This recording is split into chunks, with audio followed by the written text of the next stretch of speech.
الحمد لله رب العالمين،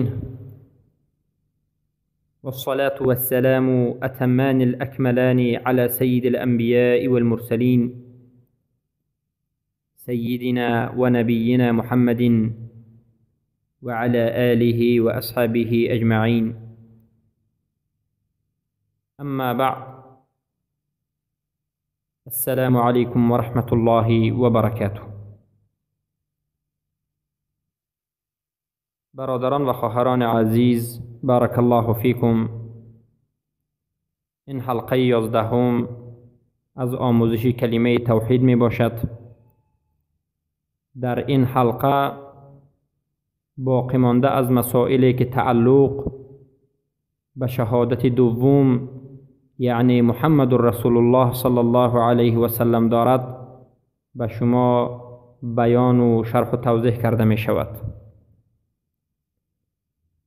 در حقیقت محمد رسول الله بر خود حقوقها دارد و چیزهای را به بالای امت اسلام لازم می شمارد. وقتی که کسی محمد رسول الله را قبول کرد و ایمان آورد و مسلمان شد،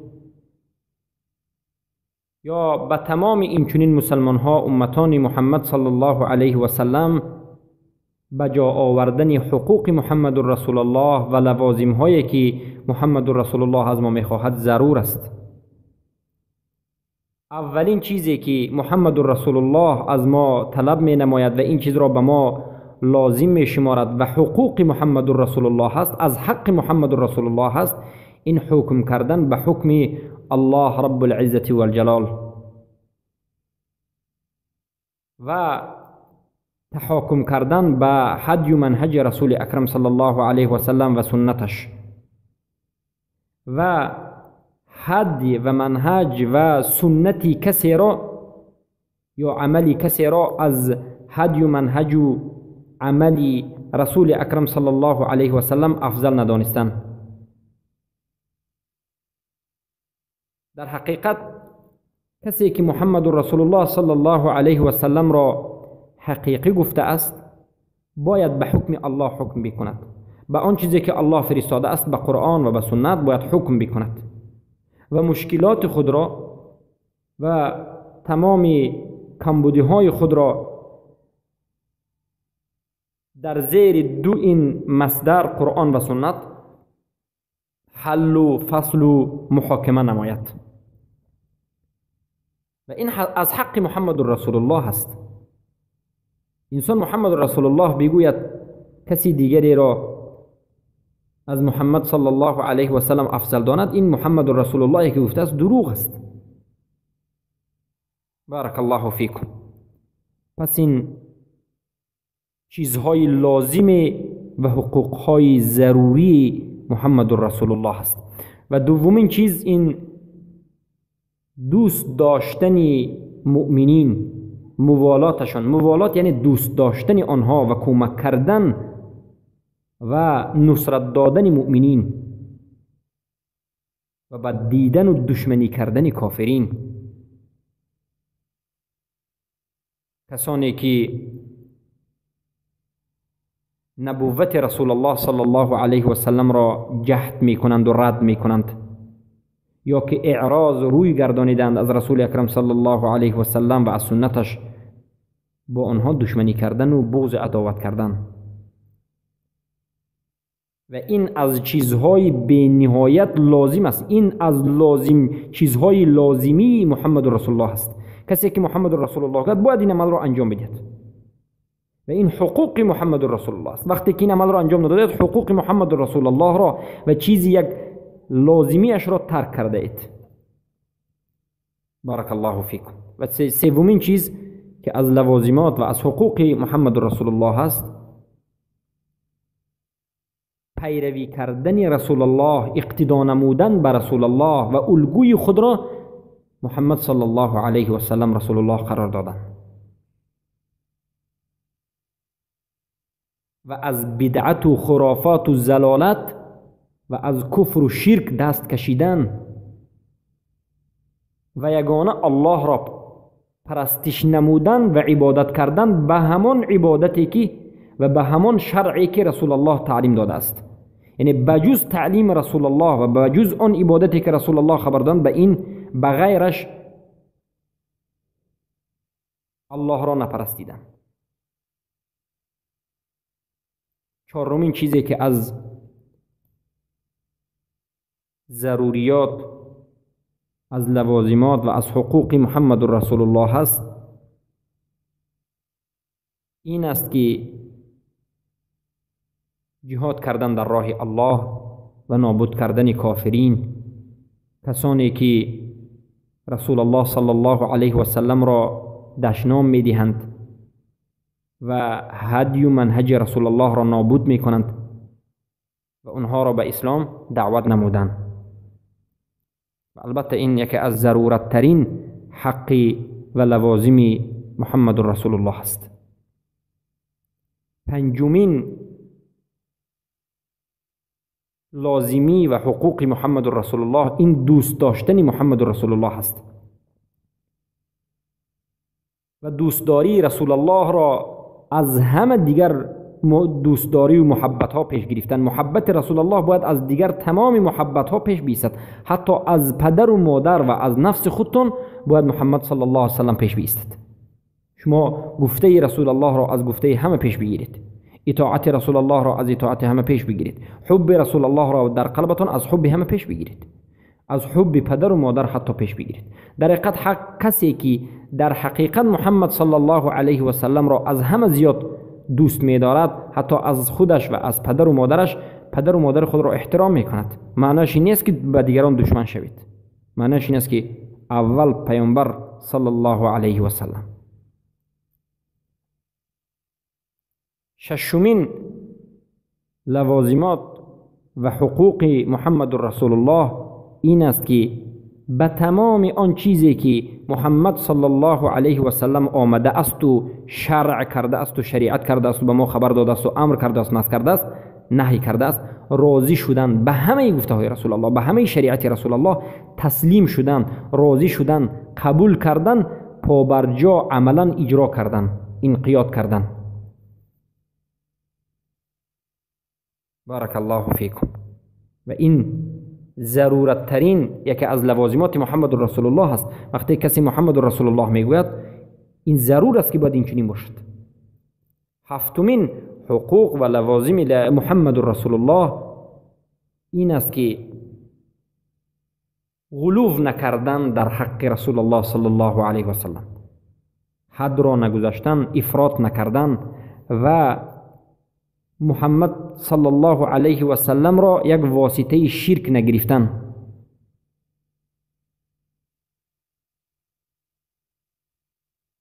پس هشتمین حقوق و لوازم محمد رسول الله این است که ما باید به رسول الله صلی الله علیه و سلم زیاد و بینهایت زیاد صلات و سلام، درود و صلوات و سلام بفرستیم. در حقیقت این از حق محمد رسول الله است. وقتی که کسی در حقیقت محمد رسول الله را گفته است، ضرور است و محمد رسول الله به بالایش حق دارد و لازم است که به محمد صلی الله علیه و سلم و به اهلشان و به ذریهشان صلوات گفته شود. و بهترین درود و سلام به محمد صلی الله علیه و سلم این اللهم صل علی محمد كما صليت على إبراهيم وعلى آل إبراهيم إنك حميد مجيد. اللهم بارك على محمد كما باركت على إبراهيم وعلى آل إبراهيم إنك حميد مجيد. اللهم صل على محمد وأزواجه وذريته كما صليت على إبراهيم إنك حميد مجيد. اللهم بارك على محمد وأزواجه وذريته كما باركت على إبراهيم إنك حميد مجيد. بارك الله فيكم. البته از فضل و فضائل زیاد صلوات گفتن شما خود با خبرید. پیامبر صلی الله علیه و سلم میگویند من صلى علی واحدة صلی الله علیه 10 صلوات. هر کسی که به من یک درود و سلام میفرستد، الله رب العزة والجلال بر او 10 مراتبه درود و صلوات خواهد فرست و بر کسی که خواهد زیاد میکند. و حط عنه 10 خطیئات و 10 گناه این انسان را و خطاگیش را نابود و محو میکند. و رفع له 10 درجات و 10 مراتب درجه اش را بالا میبرد. صلی الله علیه و سلم.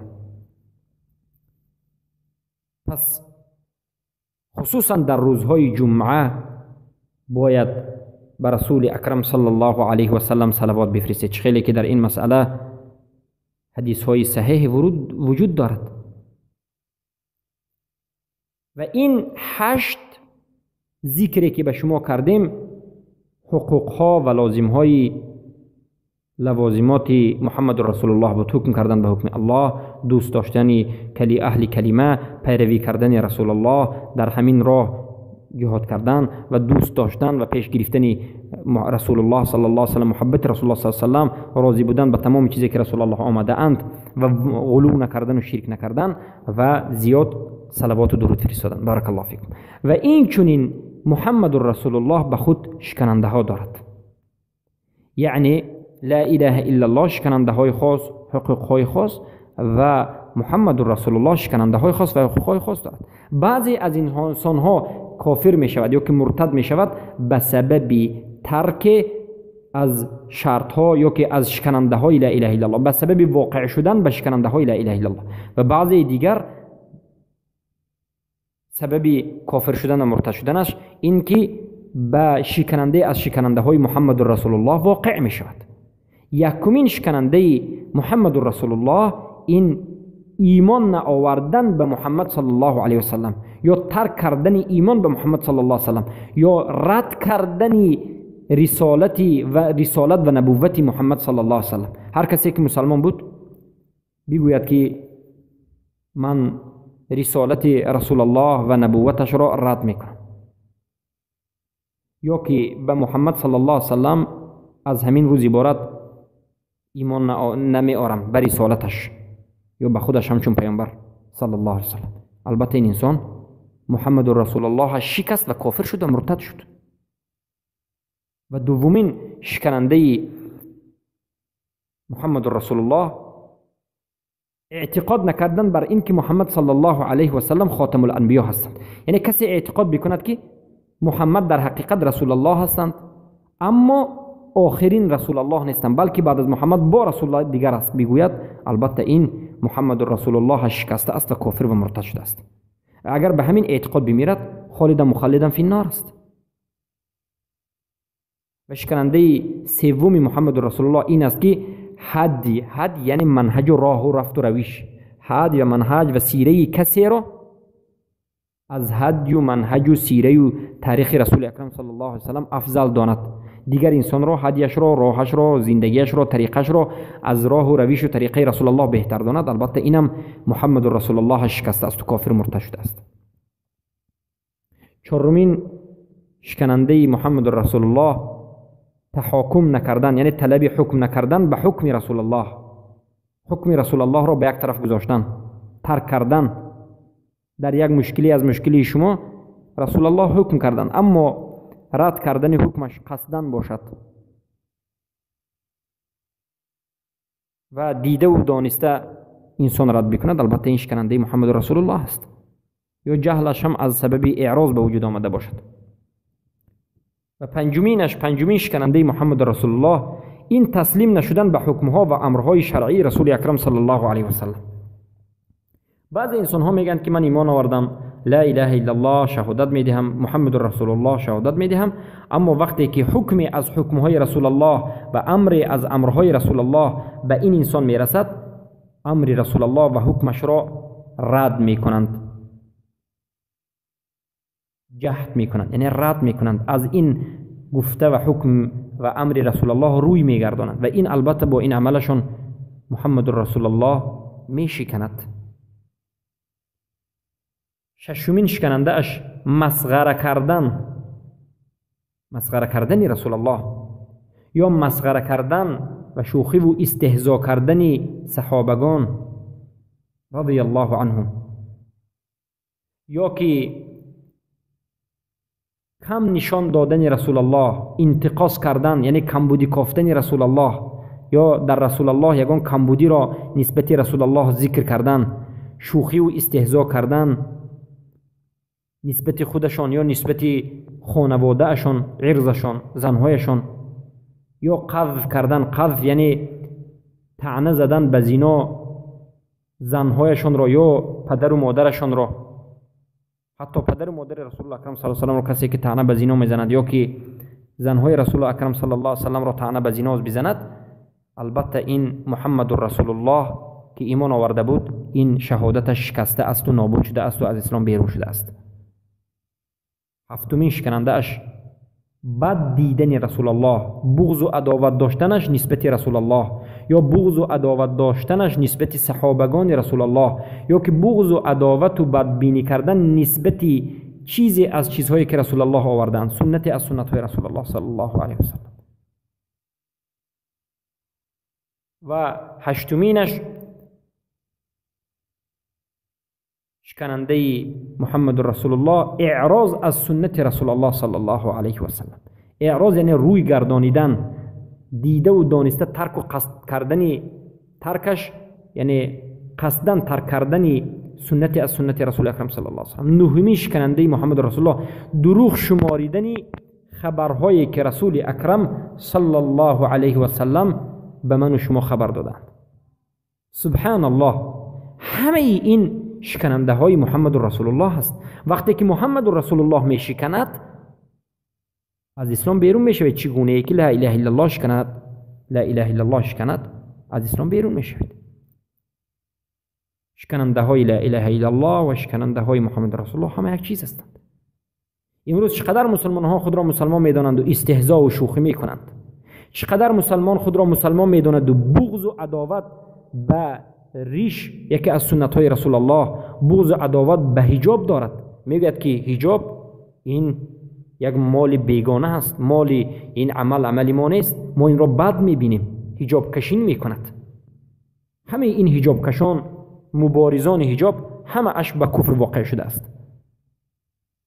بدبینان حجاب همه اش کافر شده است. سببش این است که آیتی از آیاتهای قرآن و امر از امرهای رسول الله را ترک کرده است. بدبینان ریش، کسی که با ریش استهزا میکند، ریش را مثلا تختریش یا که ریش این نمود و آن نمود و مسخره و استهزا میکند و ریشداران را بی عقل و بی فراست، یا که این عمل را یک شرمندگی و عقب روی می‌حسابد، البته این به کفر واقع شده است و کفر را انجام داده است و کافر شده است. چرا که هم استهزا کرد، هم بد دید، هم حجاب را هم ریش را استهزا کرد و هم بد دید. اعوذ بالله من ذلك و اعوذ بالله من ذلك. و این چنین هم اعراض، یعنی در رد کردن ریش و رد کردن حجاب یا رد کردن چیزی از امرهای رسول الله صلی الله علیه و آله و الله سبحانه و تعالی که در قرآن آمده است، در اینجا نگاه کنید، هم استهزا، هم بغض و عداوت و هم اعراض، روی گردانیدن، رد کردن و دروغ شماریدن خبرهای رسول الله صلی الله علیه و سلم. البته همه این چندین نمود شکننده های محمد رسول الله و شکننده های لا اله الا الله در یک جا جمع شده است.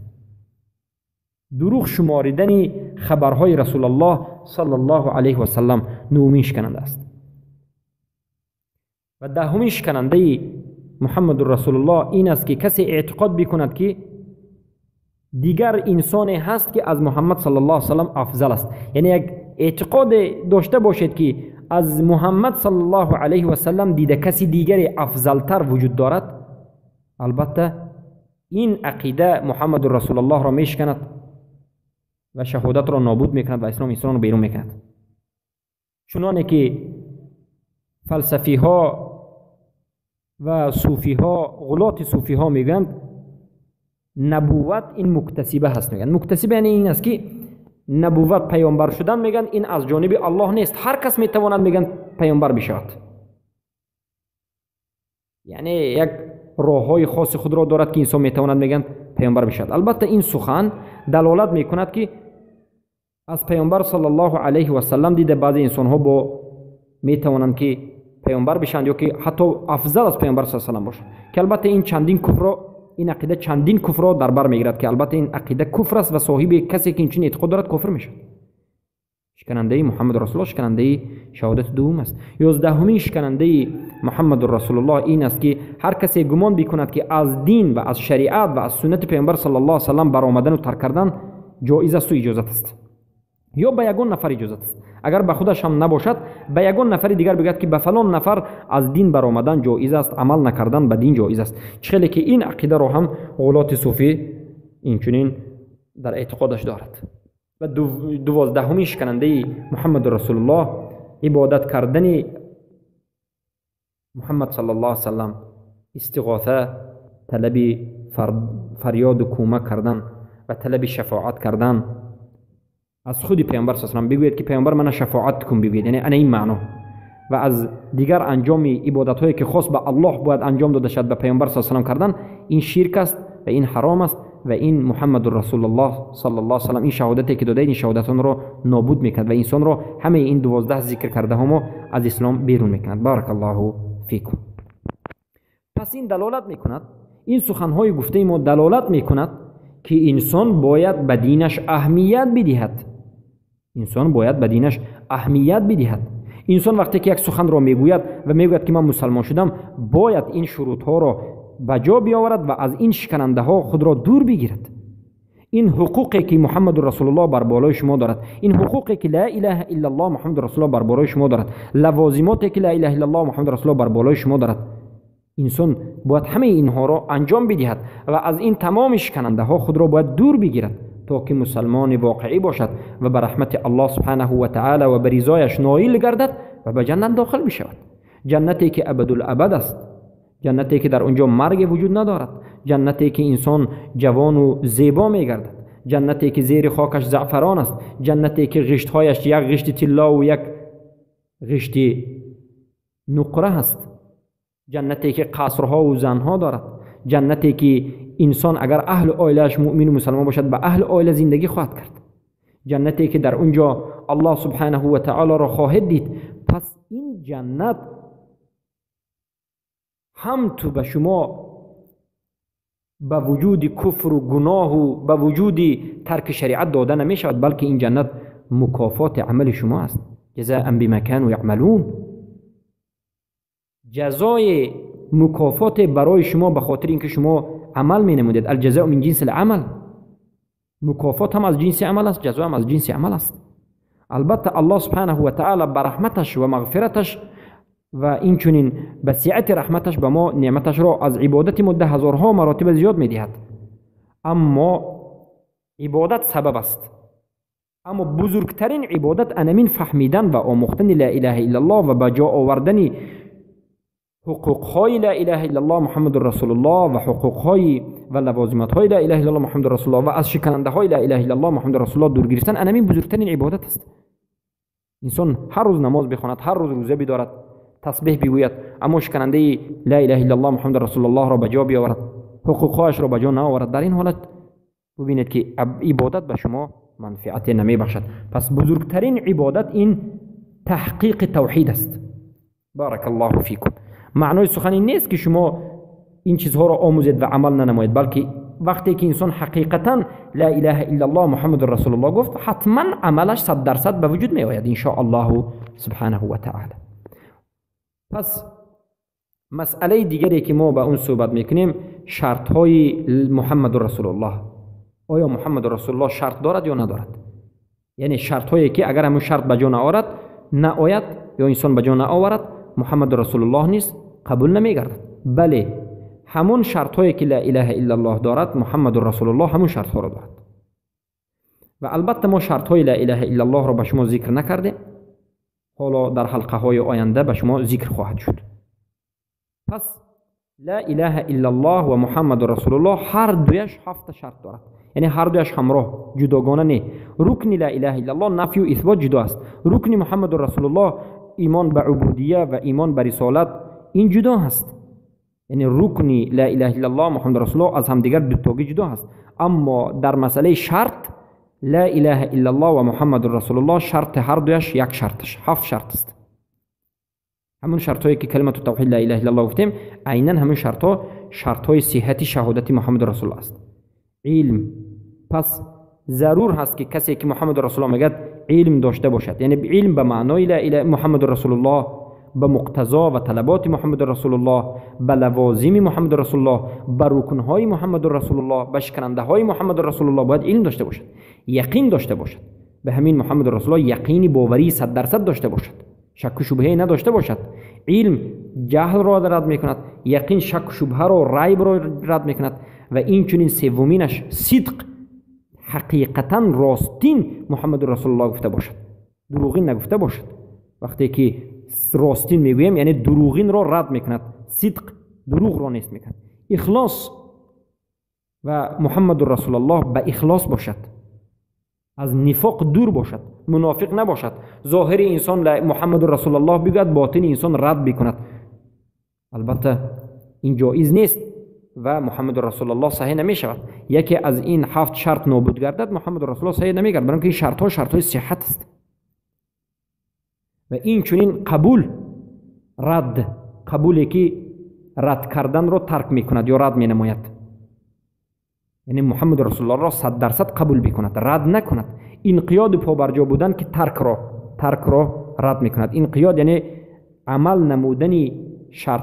نمودن به همین گفته ها و مقتضای محمد رسول الله که ترک را رد می کند، که ضدش ترک است. بارک الله فیکم. و البته علم، یقین، صدق، اخلاص، قبول، انقیاد، همه این 7 شرط لا اله الا الله و این چنین محمد رسول الله، 7 شرط رکن اسلام و رکن ایمان، لا اله الا الله محمد رسول الله، رکن شهادتین، به شما در حلقه های آینده ذکر و توضیح و بیان کرده خواهد شد. پس بارک الله فیکم، با همین به شما قسم دوم کلمه توحید، شهادت دوم محمد رسول الله از اول تا به آخر بیان کرده شد. پس بار دیگر میگوییم لا اله الا الله محمد رسول الله، این دو کلمه که از همدیگر جدا نشونده است و یکی اش به دیگرش مقصد را به جا نمی آورد و مقصد را بیان نمی نماید. لا اله الا الله محمد رسول الله رکن دین است که از همدیگریش البته جدا کرده نمی شود و هر دوی این کلمه توحید است. هر دوش رو کلمه توحید میگیم. توحید لا اله الا الله تعلق به توحید الله دارد و توحید محمد رسول الله توحید متابعت و تعلق به توحید یگانه پیروی کردن رسول الله، یگانه اطاعت کردن رسول الله و بعد از رسول الله یگان نمودی پیامبری را، رسول را اقرار نکردن. پس بارک الله فیکم، همه این سخنهایی که نسبت محمد رسول الله گفته شد از ما طلب می کند که ما مسلمان حقیقی باشیم، مسلمان موحد باشیم، از جهل و جهالت دست بکشیم، علم بیاموزیم، بفهمیم، بخوانیم و عمل نماییم. عمل نمودن فقط جنبیدن و یگان حرکت کردن نیست، اعتقاد، فکر، اندیشه شما وقتی که درست می شود انمینم عمل است. اندیشه درست کردن، فکر درست کردن، فهم درست را پیدا کردن از همه عملی بزرگترین است. برای اون که توحید عادتا اکثرش اعتقادی است و عملی هم است. البته عملی انجام دادن نماز و روزه و حج و زکات، لیکن ایمان را اگر نگرید، اعتقاد را نگرید، مثلا ایمان آوردن به الله، رسولش، کتابهایش، تقدیر نیکی و بدی، 6 تا همه اش تعلق به فکر و اندیشه و اعتقادی دارد، قلبی. و پس بارک الله فیکم، در این مسائل شما فکری عادی نه اندیشید، یعنی نه اندیشید که این چیزهای عادی است. فکر نکنید که این چیزها، این گفته های عادی است، بلکه این گفته ها را سخت بگیرید، چنگ بزنید، با اهمیت باشید و دانید که هر یک انسان به آن چیزی که خلق شده است میسر است. کل میسر لما خلق له. پیامبر میگن هر انسان به وی آسان میگردد به خاطر چیزی که خلق شده باشد. اگر به خاطر موحد شدن خلق شده باشد، در حقیقت آموختن توحید، فهمش توحید به شما آسان خواهد شد. پس الله سبحانه و تعالی را دعا میکنیم و میطلبیم که ما را محققین، تحقیق کنندگان شهادت لا اله الا الله و شهادت محمد رسول الله صلی الله علیه و سلم بگرداند. و از الله سبحانه و تعالی طلب می نماییم که رکنهای لا اله الا الله محمد رسول الله شرطهایش را و طلباتهایش و مقتضاهایش و لوازم و حقوقهایش را به جا آورنده بگرداند و از شکننده های لا اله الا الله محمد رسول الله ما را دور بکند و اعتقاد ما را صحیح، عمل ما را درست بکند و توفیق به اخلاص و عمل صالح کردن را نصیب کند و از بدعت و خرافات همه ما و شما را دور بگرداند. سبحانك اللهم بحمدك اشهد ان لا اله الا انت استغفرك واتوب اليك.